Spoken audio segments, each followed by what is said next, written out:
Laidoje papasakosime apie žymiojo Trojos atradėjo turtingo pirklio Henriko Šlymano istoriją, kurio kroviniai tarsi per stebuklą išliko nepaliesti didžiojo Klaipėdos gaisro.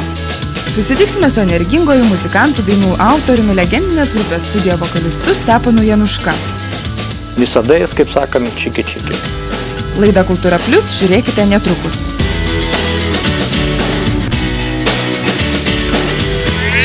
Sveiki, su jumis vėl sveikinasi laida Kultūra Plius. Henrikas Šlymanas nors gimė neturtingoje šeimoje, tačiau jam nepaprastai sekėsi. Išmokęs daugybę kalbų, jis tapo turtingo jūro pirkliu. Šiandien laidoje papasakosime apie nepaprastą Trojos atradėjo Henriko Šlymano istoriją. Henrikas Šlymanas gimė 1822 metais neturtingo pastorių šeimoje Vokietijoje. Pradėjo dirbti būdamas 14 metų. Prūsijoje, kuriai priklausė Klaipėda, o 19 amžiaus pabaigoje Vokietijos imperijoje tai buvo industrializacijos epocha. Ypač 19 amžiaus vidury, tai šitas tempas industrializacijos buvo didžiulis. Anglija tai jau buvo atlikusi ir Vokietija tarsi vijosi. Todėl Šlymanas yra tipiškas tos epochos žmogus ta prasme, kad tas industrinis procesas atvėrė galimybės gana greitam praturtėjimui. Industrializacija taip pat skatino ir prekybos sklaidą. Naudodamas paties sukurtą metodą, Henrikas Šlymanas per labai trumpą laiką išmoko nemažai kalbų, o tai jam padėjo pradėti pirklio karjerą. Jam nepaprastai sekėsi. 1854 metų rugsėjo pabaigoje rengė turbūt vieną iš eilinių savo prekybos operacijų. Amsterdame susipirko prekes. Tai buvo indigas, kava, tabakas, sukrovė į 2 laivus ir jie išplaukė link Klaipėdos. Krovinys buvo skirtas Meirio ir Co. Kampanijai ir turėjo pristatyti jį spalio pradžioje. Taip ir atsitiko. 2 Šlymano garlaiviai iš Amsterdamo atplaukė tuometinį Mėmelį ir buvo iškrauti Vilhelmo Mėjerio krantinėje. Tie laivai šiek tiek vėlavo numatytą terminą ir čia ir yra istorijos esmė, ko gero. Taigi prekės pasiekė Klaipėdą, tie abu laivai prieš pat didįjį gaisrą. O gaisras, kaip žinia, kilo 1854 metų spalio 4 dieną. Šlymanas į Klaipėdą atvyko kiek vėliau nei jo garlaiviai. Šlymanas plaukė ne laivais, jisai užtruko šiek tiek Karaliaučiuje, o po to pašto karieta važiavo per Tilžę, per Šilutę, per Priekulę ir kai jis pasiekė Klaipėdą, tai išvydo kaip tik gaisro padarinius. Tai vaizdas buvo kraupus, kaip jis rašė. Vien tik kaminai, kaip kokie antkapiai atrodė, rūko dar dūmai kur nekur. Žodžiu, jisai suvokė, kad kaip ir iš miesto, taip ir iš jo biznio operacijos liko griuvėsiai. Šlymanas atvyko į Klaipėdą sekančią dieną po gaisro ir kai jisai pamatė, kokia Klaipėda tarp nuodegulių ir pelenų, visas miestas sudegęs. Jisai pirmiausiai atvyko į Mėjerio krantinę ir klausė, o kaip mano krovinys? Vilhelmas Mėjeris parodė į tą sudegusį sandėlį ir pasakė, kad čia jisai sudegęs. Didysis Klaipėdos gaisras, sunaikinęs didžiulę uostamiesčio dalį, be gailesčio griovė daugelio žmonių gyvenimą, naikino jų užgyventą turtą. Prasidėjo gaisras uoste žiemos būsimajame ir gaisro liežuvis ėjo kaip tik per tą vietą, kurioje buvo Mėjerio uosto krantinės. Persimetė per dangę ir nuėjo per senamiestį, nuėjo iki pat Tilžės gatvės. Kirsteino namas, jisai užsidegė pirmas ir gaisras plito Rotušės link. Kita gaisro kryptis – Šarfenorto gyvenamasis namas ir sandėliai. Tuomet Henriko Šlymano prekyba vyko su Rusija ir nepaisant visų aplinkybių, jam reikėjo vykti toliau į Sankt Peterburgą. Gaisro nusiaubtame mieste jis ieškojo, kaip keliauti toliau. Čia pasipainiojo vienas iš darbuotojų Mėjerio firmos, kadangi Šlymanas ten prisistatė savo pavardę. Ar jūs tas pats Šlymanas? Tai jūsų prekės išliko. Ir žodžiu, tai buvo toks malonus šokas Šlymanui, kuris reiškia, tas džiaugsmas reiškia ir labai konkretų praturtėjimą. Todėl, kad nieko nebuvo, o Šlymanas turėjo 2 laivus prikrautus prekių, reiškia, kurios jau buvo Klaipėdoje. Henriko Šlymano krovinį išgelbėti nuo gaisro padėjo pirklio Vilhelmo Mėjerio prieplaukoje buvęs vandens telkinys. O štai va šitas iškastas Meirio uostelis su įplauka apsaugojo prekes, kurios buvo iškrautos štai šitame kampe. 2 garlaiviai atplaukė iš Amsterdamo su indigo ir kitais prieskonių kroviniais, įvertinti 160 000 talerių, buvo iškrauti kaip tik prieš didįjį gaisrą šioje vietoje. Šis nepaprastas įvykis išgelbėjęs Henriko Šlymano turtą pakreipė jo gyvenimą labai įdomia kryptimi. Po metų, tai yra 1855 metais, turėjo $3 milijonus turtą. Ir aišku, turint tiek pinigų, galima buvo sau leisti daryti tai, ką nori. O Šlymanas svajojo atrasti Troją. Tai buvo jo tokia fiks idėja, kurią staiga jisai galėjo pradėti realizuoti jau realiai. O tai reiškia, kad jisai pradėjo mokytis graikų kalbos, beje, buvo labai gabus kalbom žmogus, mokėjo bent 10 kalbų. Taigi ir graikų kalbą įveikė netaip jau sunkiai. Ir iš esmės galėjo apsimokėti, tai yra finansiškai padengti tas būtinas archeologinių tyrimų išlaidas. Tuo metu archeologija buvo daugiau mados reikalas, o Šlymanas turėjo puikias galimybės ir šį savo pomėgį realizavo.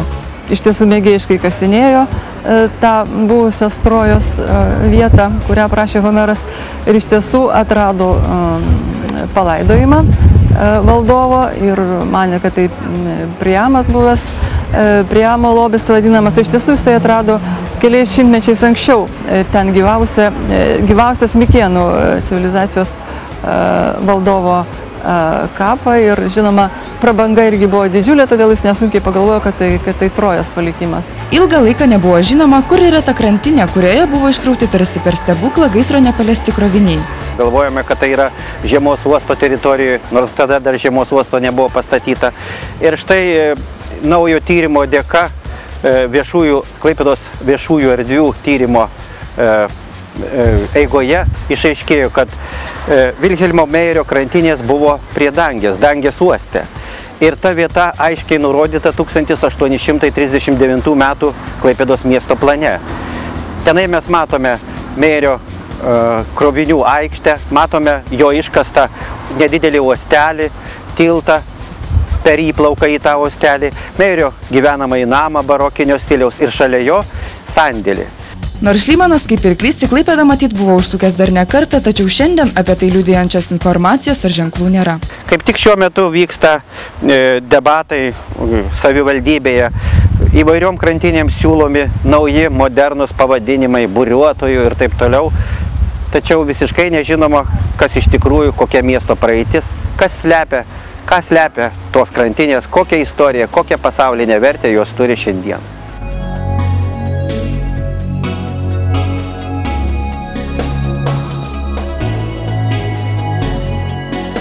Netrukus laidoje susitiksime su energijos niekuomet nestokojančiu Stepanu Januška. O dabar Baltikum televizijos eteryje reklama.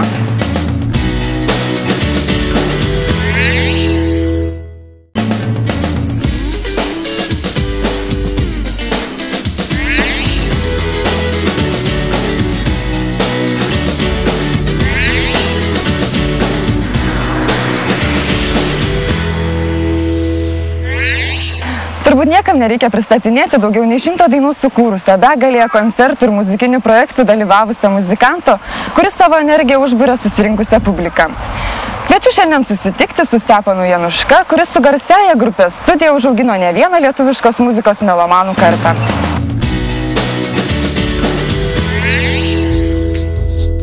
Gimęs Kelmės rajone Tytuvėnuose, vėliau mokęsis Jurbarke, 15-metis Stepanas Januška atvyko į Klaipėdą, kur pradėjo mokytis Stasio Šimkaus muzikos mokykloje.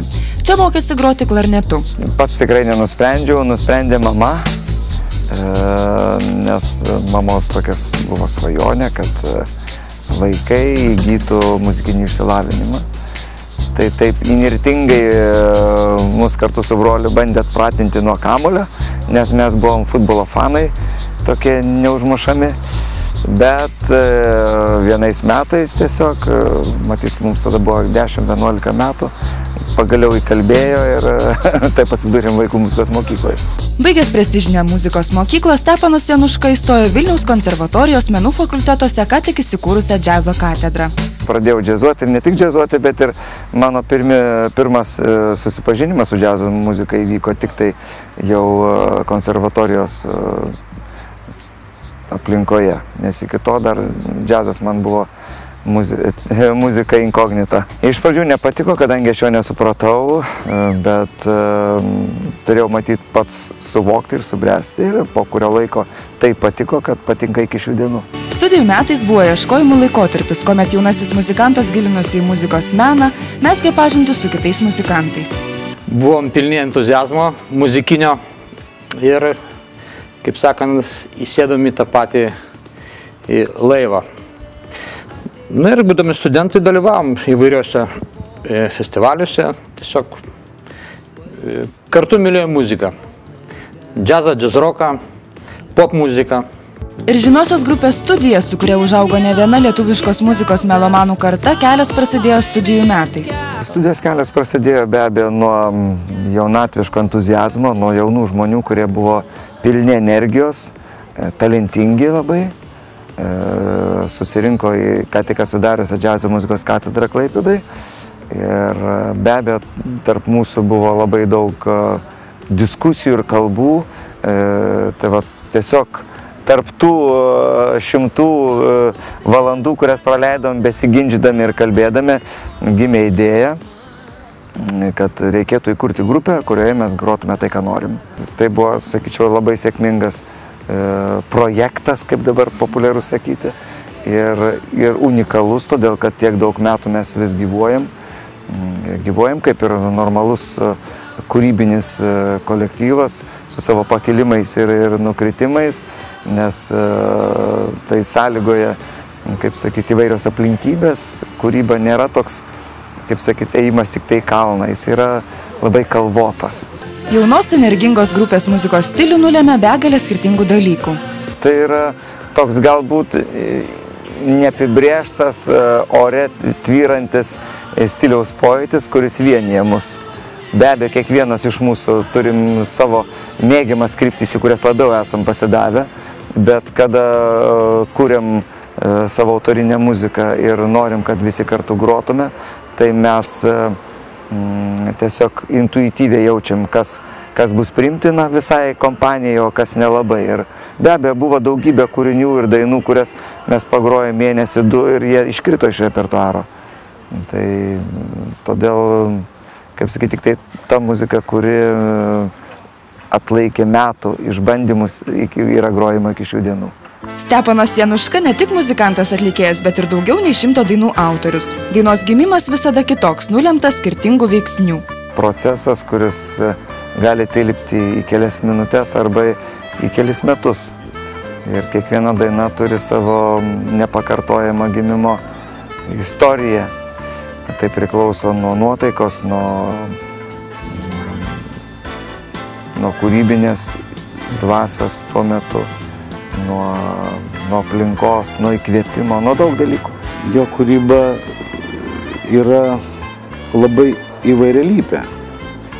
Kaip žinom gerai, jis dainuoja ir džiazą, ir populiarią muziką. Galima pamatyti Stepaną Janušką net laidoje Duokim garo. Tai spektras yra labai platus. Čia jo yra toks pasirinkimas.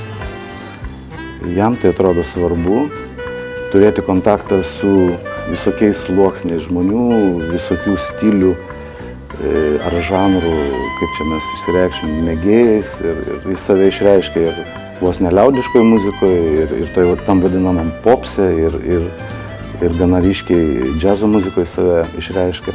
Į grupės Studija koncertus visuomet susirinkdavo nemažai žmonių.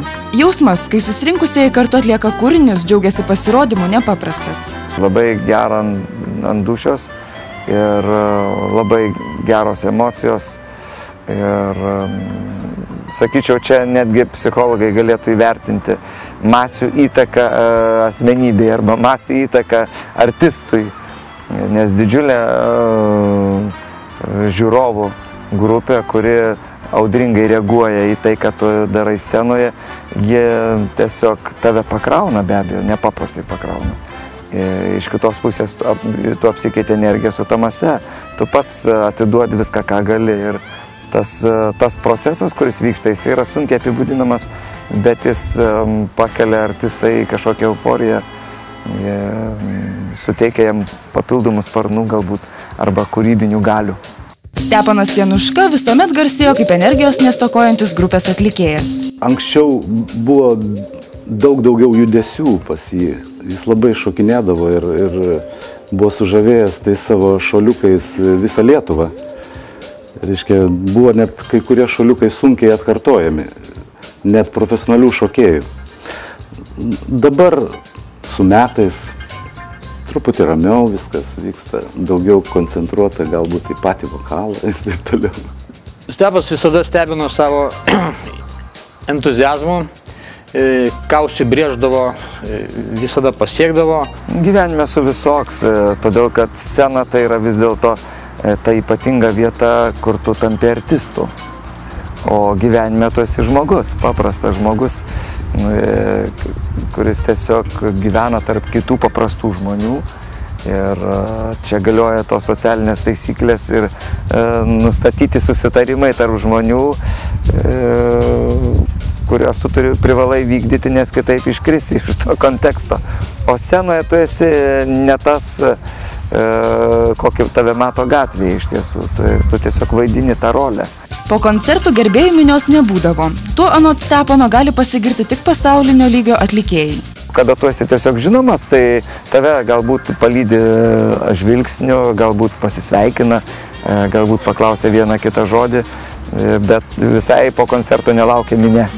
Arba geriausia atveju po koncerto, kaip sakyti, autografų medžiotojai tave pasitinka. Populiarumas ne tik padeda, bet ir neretai trukdo. Steponas Januška sako, kad jis yra daugiau žinomas nei populiarus. Populiarumas vėl priklauso nuo tavo kūrybinio pakilimo arba kritimo, arba nuo, kaip šiais laikais, tai dažniausiai tai susiję ne su kūryba, o su žiniasklaidos dėmesio, kartais labai dirbtiniu.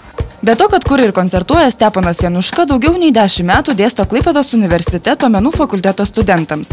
Tapti džiazo katedros dėstytoju jį pakvietė profesorius Pranas Narušis. Prieš tuo metu susimąsčiau, kad iš tiesų esu sukaupęs daug žinių vokalinio džiazo srityje ir mačiau, kad visoje Lietuvos erdvėje šis sritis yra visai pleista, neturi jokios tradicijos ir neturi, joks pedagogas toje srityje nedirba.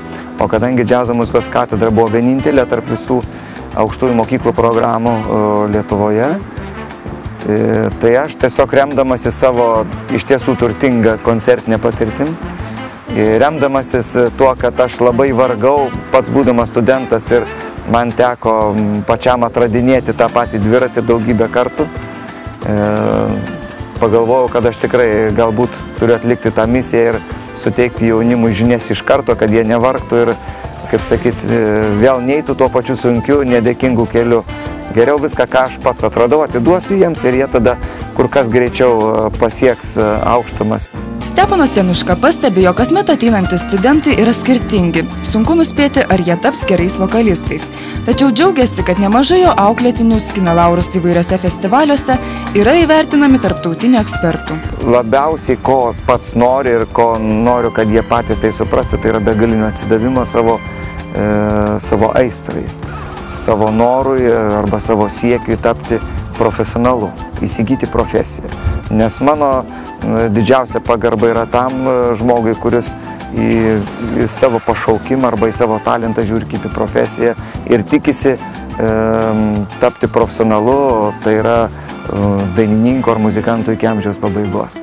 Steponą Janušką pastaruoju metu buvo galima išvysti ir įvairiose televizijos projektuose. Tai yra mūsų gyvenimo dalis, tai mes kartais norim, turim sudalyvauti juose, tam, kad neiškristi iš to aktyvaus gyvenimo, kurį stebi visi, nes televizija yra tai greičiausiai pasiekiamas rezultatas.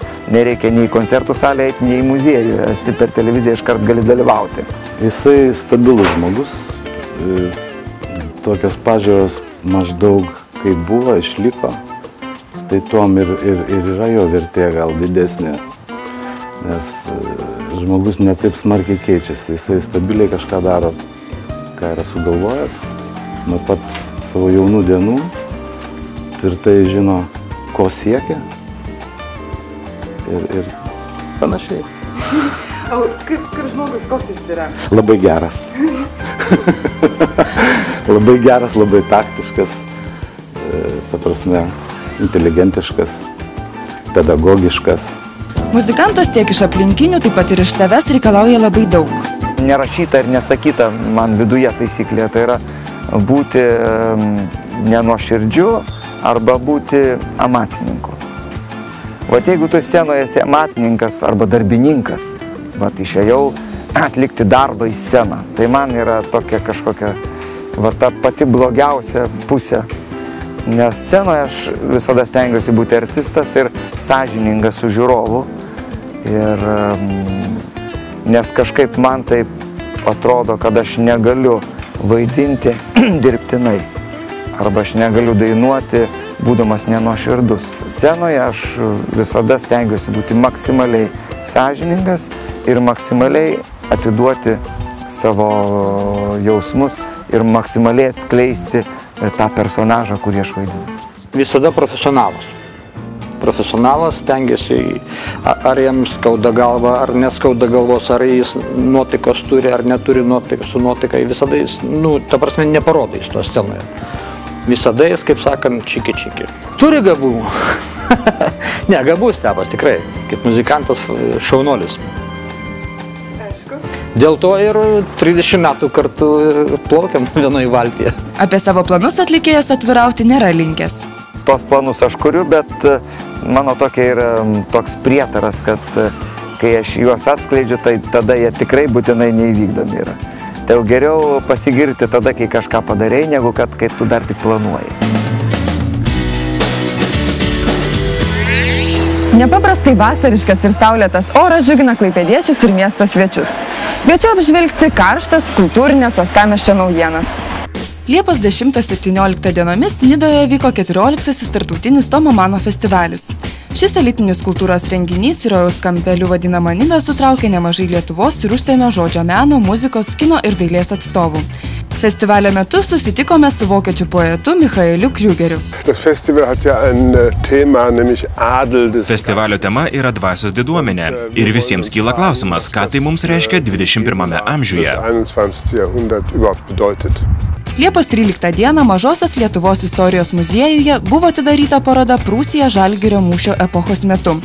Parodą parengė Rusijos Federacijos Kaliningrado srities istorijos ir dailės bei Mažosios Lietuvos istorijos muziejai. Liepos 15-18 dienomis uostamiestyje vyko tradicinis kas antrus metus nuo 1992 metų organizuojamas folkloro festivalis Parbėg laivelis. Šiais metais tradiciškai veikia jomarkas, kurio metu tautodailininkai, amatininkai pristatė darbus, pasirodė įvairūs folkloro kolektyvai, pristatytas kulinarinis paveldas. Liepos 16 dieną Klaipėdos kultūrų komunikacijų centro parodų rūmuose pristatytas Lietuvos ir Lenkijos šiuolaikinės tapybos projektas Šiuolaikinė tapyba postrevoliucija.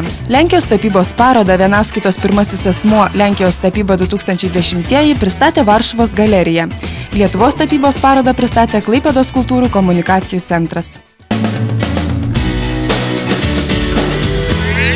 Šiandien papasakojame Henriko Šlymano gyvenimo istoriją.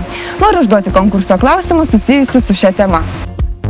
Iš Amsterdamo į Klaipėdą atvyko 2 garlaiviai su Henriko Šlymano kroviniais. Kokio žymaus pirklio sandėliuose jie buvo iškrauti? Atsakymus siųskite elektroniniu paštu info@artstreet.lt. Kitą savaitę burtų keliu mes išrinksime vieną laimingąjį.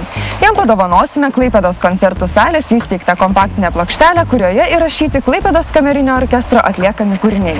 Praėjusioje laidoje uždavėme klausimą, kiek Klaipėdos miesto ribose buvo dvarų. Į šį klausimą teisingai atsakė Olga Knorienė. Šiandien su ja susitinkame ir Olga, koks teisingas atsakymas? Klaipėdos rajone yra 31 dvaras. Taip, tai yra teisingas atsakymas ir iš kur jį sužinojot? Oi, man labai pasisekė, aš kaip tik tuo momentu buvau įsijungusi laidą ir išgirdau, kom labai apsidžiaugiau. Aha, aišku, mes norime padovanoti už teisingą atsakymą Klaipėdos koncertų salės įsteigtą kompaktinę plokštelę, kurioje įrašyti Klaipėdos kamerinio orkestro atliekami kūriniai. Dovanojame ją jums. Labai maloni dovana. Mes labai dažnai ten lankomės, labai didelis ačiū Jums ir sėkmės Jūsų laidai. Ačiū labai. Šios savaitės konkurso nugalėtoja tapo Egidija Jašinskytė. Sveikiname. Dėkoju, kad šį pusvalandį buvote su mumis. Susitiksime vėl kitą sekmadienį Baltikum televizijos eteryje. Linkiu Jums įkvėpti karštos vasaros gurkšnį. Su Jumis buvo laida Kultūra Plius.